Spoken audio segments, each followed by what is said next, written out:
Good morning and welcome to Morning Java, brought to you as always by our friends at the Get-Go Cafe and Market, where they are delivering your orders right to your car. All you do is you open up the Giant Eagle app and it's curbside delivery, contact-free and all that other lingo that applies right now. I'm joined by Tom Reed out in Columbus, and they have Get-Go's out in Columbus, out there in the Netherlands. We've had Get-Go's forever. I mean, I can't didn't remember know that. We don't have Get-Go's everywhere. We almost have one on every block. I'm a loyal Get-Go member. I just got gas there not long ago. See, I know of the one that's in Reynoldsburg, because Reynoldsburg is where I would hang out because they had the 24-hour Starbucks there. Also home of Le'Veon Bell, by the way, native ground of Le'Veon Bell. We're aware. I'm certain. So you wrote an extensive piece for us on the site that apparently nobody read and nobody had any real reaction to. So how do you feel about that, coming to us and writing something that absolutely nobody read? Well, you're very kind. And that's why I signed here.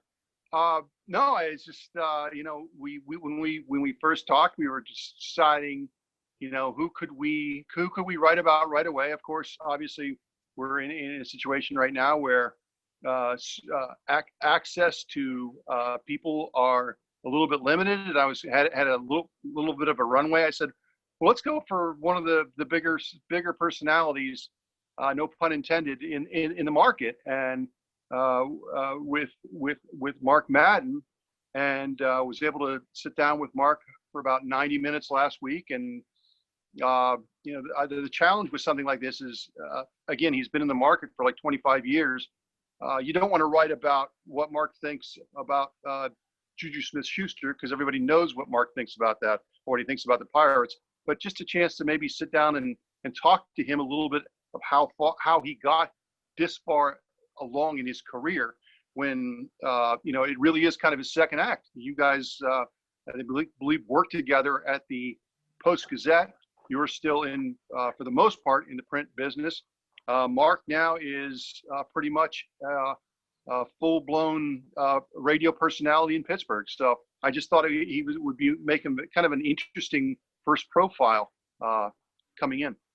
Yeah, I'll confess, as someone who's known him for a very long time. You mentioned the Post-Gazette. We also played deck hockey together. He coached me. I was on the line with him. He was reffing there. I was reffing there. This was up at Penn Hills. Gotten to know each other a lot, and at the same time, there were still a couple of things in there that kind of threw me a little bit. The stuff that I hadn't known or hadn't heard. I guess what I wanted to ask you more than anything, this time being serious, the article has had a massive response, both in terms of readership and reaction. Did that surprise you at all? The reaction to it? The reaction to it?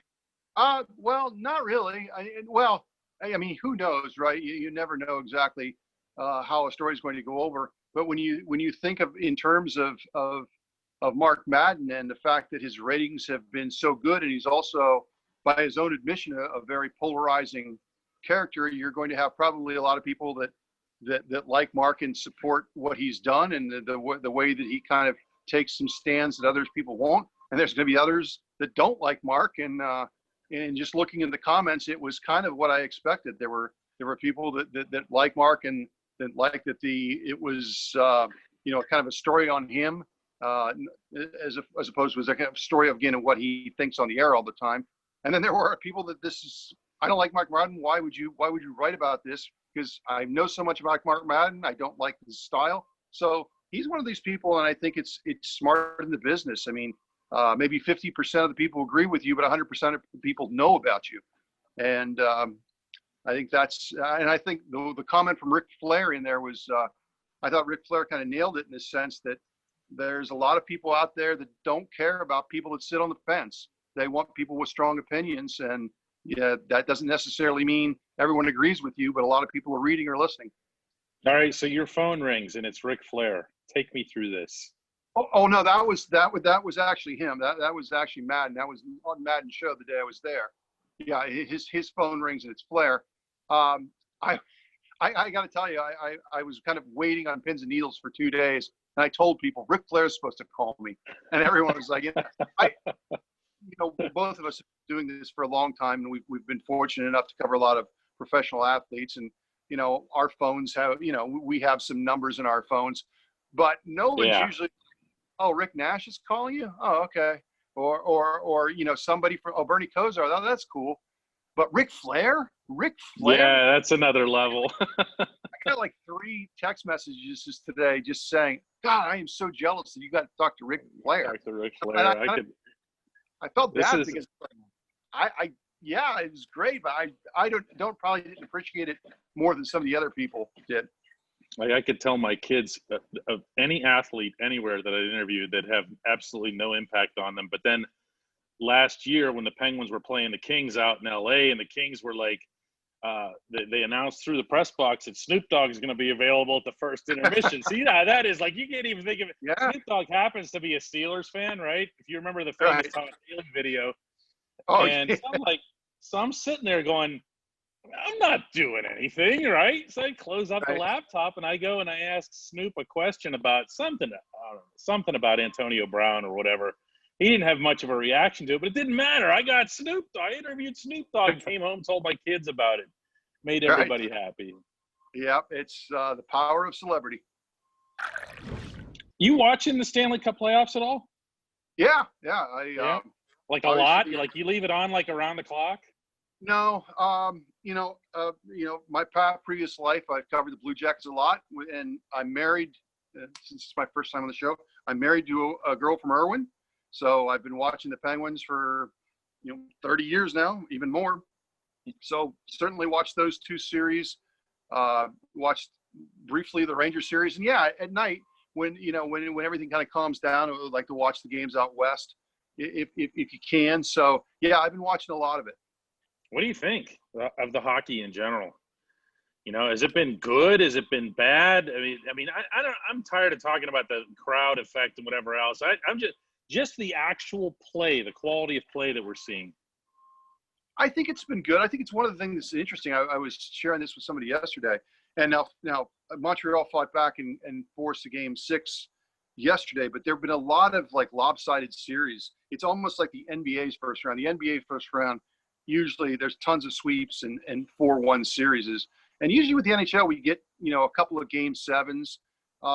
Maybe we do, maybe we don't, but it seems like when teams have jumped on their opponents early in series, it's been very hard for whatever reason to fight back. But I think the hockey's been fairly compelling. I think it's been interesting so far. And just like anything else, if you love a sport, you're going to watch it. I don't care if there's no fans there or not.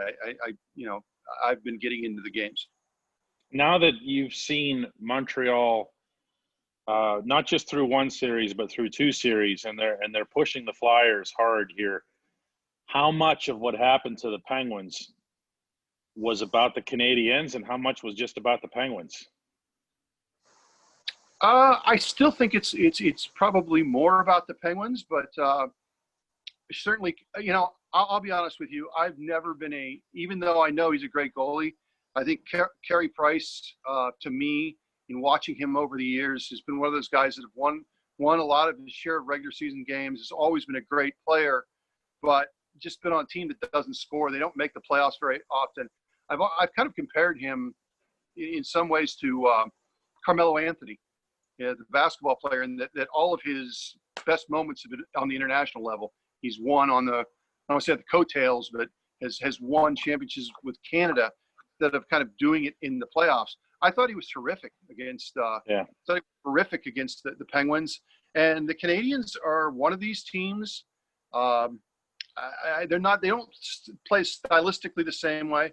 Like Columbus, like the Islanders, they like to clog things up and make it difficult on teams like Pittsburgh to bring it through the middle, and you've got to find ways. You got to find ways to beat it. I think one of the most interesting things, to bring it back to Pittsburgh, that I've seen so far, and you may not agree or may disagree or whatever, is I think the Penguins can learn something from what the Lightning did. The Lightning last year was swept by the Blue Jackets, a historic sweep. First time a President's Trophy club was swept out of the first round. And then well, hell, it was historic just because Columbus had never won a playoff series before. Right. So there's that. Well, sure. But the point is that they last year I thought Tampa Bay really could only play one way. They were fast. They were a team that was very offensive minded. And when they got up against a really structured team like the Blue Jackets, they force you. I mean, you got to dump the puck a lot. You got to be patient, and you got to wait for your chances. They couldn't play another way. They really could not play another way. And this year they went out and made adjustments at the deadline throughout the course of the season. That third line was their best line. Oh, they were so good. Yeah. Right. And I think that the Penguins, obviously, they're going to have to make some adjustments here after getting knocked out so quickly 2 years in a row. That's something, obviously, they're going to have to find a little more talent, get a little bit younger. But we saw what happened in 2016 with an infusion of some youth, some speed, some grit, something like that. And that's what I saw with Tampa Bay. And I think that's something that could help Pittsburgh as they come back and try to make a deeper run next year. Yeah, I feel like Tom, as I watch these, if I were to watch these playoffs, and I've had them on kind of like as, I don't know, call it background music. That sounds insulting, but you know how that is. You have the laptop open, you're doing stuff, you're doing work, and it's on right there. And whenever you hear an announcer get an inflection or whatever, you look up or something, or there's a power play, you'll stop and pay attention. And that's kind of the way I've been watching these. If I watched the whole scope of these playoffs with nobody wearing uniforms, you know what I'm saying? Not naked. I mean, like, just that you couldn't tell who was who. Yeah. And I'm trying to identify or pinpoint what the personality is to these playoffs so far. I'm looking at, even though they've been eliminated, Columbus, the Islanders, the Canucks, and there's some common denominators there with these teams. Montreal, really, to an extent, is another one. Yeah. Where you're saying because they're skating, they're staying structured, but they're also in your face. Yep. And it's been really, really impressive to see that. And I know we all in our business can have a tendency to over generalize or over stereotype, but it's a young man's sport, and there's not much room for older guys or older teams in this other than the Dallas Stars. And there's Dallas is really the only team that jumps out like that. Boston. Yeah, Boston. Yeah, but although you could argue that Boston's impact guys are, you know, Pasternak and so forth. But yeah, especially with the great series that David Krejci's having, it's their older guys that have been good so far. But yeah, but Dallas is the one where it's just a bunch of old dudes, right? It's all Pavelski and Corey Perry and all those guys. I feel like the combination of the 4-month shutdown and the pandemic and the fact that these younger legs were able to come back and just immediately start churning again is a big difference. Oh, without question. And again, just like you said, there are very few, especially in the East, but in the West, God, I mean, I know you're not watching every night, but Colorado just. I know Colorado's my pick, man. Arizona. 2 months ago, I picked Colorado, and because I saw all the injuries with that they had at the time. With Nathan McKinnon was down, Mikko Rantanen was down. They had a bunch of players that were hurt. Cale Makar lost some time. Watching that group, are you kidding me? What they're doing right now? If that is the Cup favorite, I don't know who is. Yeah, I agree. I want to see him play somebody other than Arizona, and we will soon. But my goodness, I mean, to watch them late in the back when there was a season, and then now again, they're just terrific hockey. They're doing what we thought Edmonton was going to do when they started putting all those players together. And Edmonton is just, it's hard to fathom. It's hard to fathom how they. Edmonton is just ... Edmonton. Doesn't matter who you put there. It just doesn't. Switching up to football here, you've covered just as much football as you have hockey. It's almost like a 50-50 for you, right? Yeah, I covered a lot of Browns, which means I've covered a lot of losses. I've covered a lot of over the years. Well, as someone who has covered the Pirates, I've got you beat on the losses count.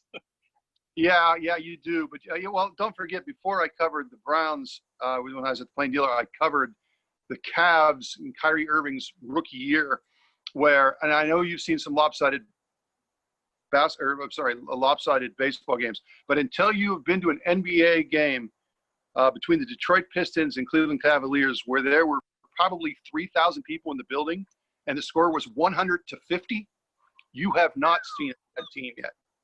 So wow. Okay. I've seen a lot of losses, and of course, obviously the Blue Jackets are a lot better.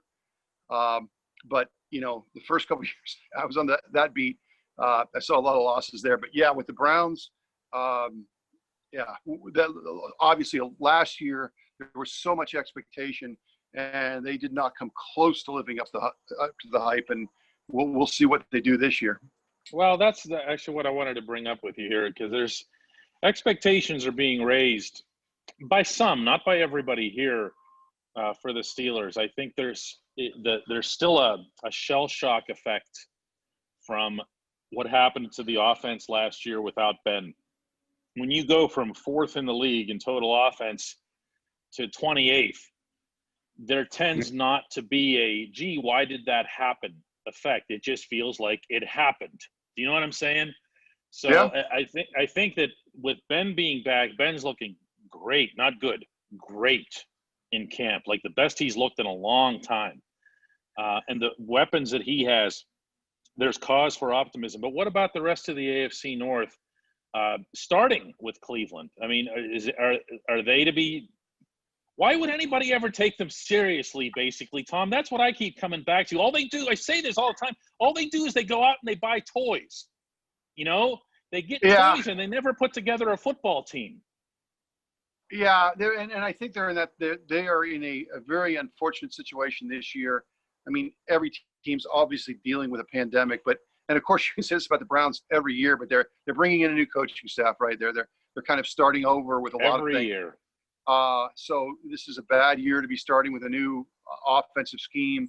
Although there's talent on the offensive side of the ball, but just not being able to get out there. This team needed those exhibition games. I think they will be handicapped. I think they do well if they get to 8-8. Last year they only won 5 games, but they have the talent on offense. I think they have the best running back in the division, in Nick Chubb. And Nick Chubb is I can't make a 2018 James Conner version argument over Nick Chubb. I mean, he's legit. He's one of the, if not the best, one of the best in the league. Defensively, there's going to be some problems, and they've already, speaking of which, Nick Chubb had a concussion, hit by Mac Wilson, one of the linebackers they're kind of depending on the second year, and now Wilson's going to be out for an extended period of time on a team that is really needs linebackers. So, again, I maybe they surprise, but I see them kind of like in that middle of the pack, 8-8 season. Okay. Well, staying. Go ahead. It's all about Baker. Man, this season is all about Baker. It is, but at the same time, Tom, we can say that until we're blue in the face, and until Cleveland has an offensive line that blocks for him, until they use Nick Chubb more often and more the way they should, and run play action, then Baker Mayfield's just not going to matter. Am I wrong? Well, I think it's very interesting this year that they're bringing back the wide zone blocking scheme, which was so successful for them a couple years ago. They kind of got away with it because obviously some teams use it, some teams don't, as far as using it a lot. I think it really fits with what they want to do, and it'll allow for a lot of play action if it does work. So I'm very interested to see what they're going to be able to do out of that. They did go out and obviously invested a lot of their first round pick in left tackle on the line. Yeah.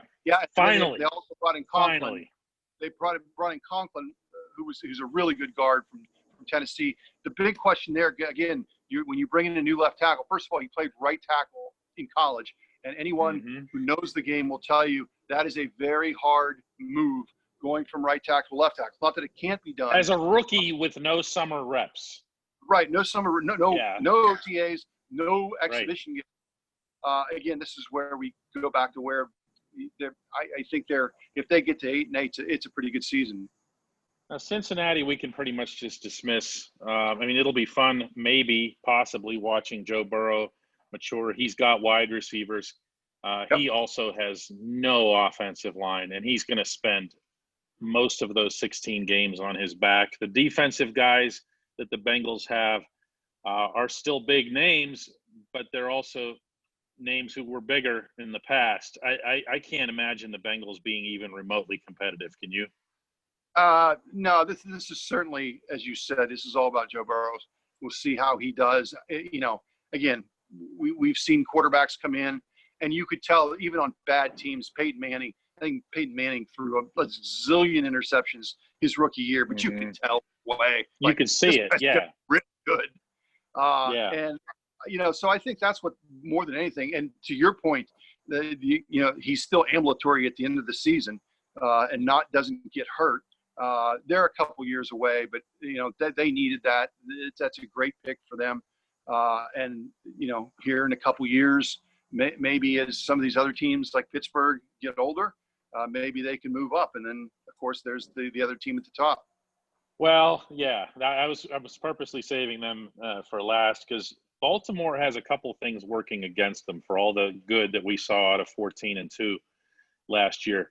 One is that they're going to be without Marshall Yanda, their guard, and that's a big loss for that team. So much of their scheme, their ability to run the ball, not just Lamar Jackson running the ball, but all of them running the ball, had so much to do with Yanda. I don't know that they expected him to retire. I think that's going to hurt as much as losing a guard can hurt in the NFL. Also, dude, there's math. You don't go 14-2 in back-to-back years. You just don't do it. Nobody does it, No, I know. I don't think they expect, I wouldn't expect them to, but I just think you have to start out. I think they're the favorites. They're the favorites to win the division. We'll see what Pittsburgh does if Ben can come back and look like the quarterback he was before the injury, and with that defense, they should certainly be 9-10 wins, I would think. And really, all that really matters is you get in the playoffs, right? We've seen it time and time again in the NFL. Just get in. I think the Steelers won the Super Bowl from a wild card position one year. Just get in the playoffs. It's just being play well at the right time of the year. So it's a long year. I don't think they have to win the division. This is the year. I think they're adding a wild card too, right? We're adding a wild card. They're adding a team to the mix. So that's going to be both good and bad, I guess, depending on your perspective, because the 1 and the 2 seeds, I think, aren't getting buys or something like that. I don't have it off the top of my head. Since you're bringing it up on the show here, we can look it up. But it's an expanded playoff. You're going to get in. I just when I look at the Steelers as it relates to the rest of the AFC, I'm not thinking honestly as much about Baltimore as I am about Kansas City. Not that you can afford to look past the Ravens or whatever. I'm just saying that. To me, the way the Chiefs did what they did. And then I think in adding Clyde Edwards-Helaire in the draft, took the one thing that their offense didn't really have and addressed it with an exclamation point. Yeah. I think the Chiefs. I think the road runs through Kansas City. Yeah. There's no question. I mean, this is Patrick Mahomes looks like he's here to stay. They've been a good team for a couple of years. Don't forget. 2 years ago, they lost in overtime, right, in the AFC Championship game, I think, to New England. So this is not just 1 year. This has been a couple years, and there's no reason to think it's not going to continue, again, barring like anything, an injury to Mahomes. But they look really good. And, again, I just think that from Pittsburgh's standpoint, get in, and then you kind of see what happens.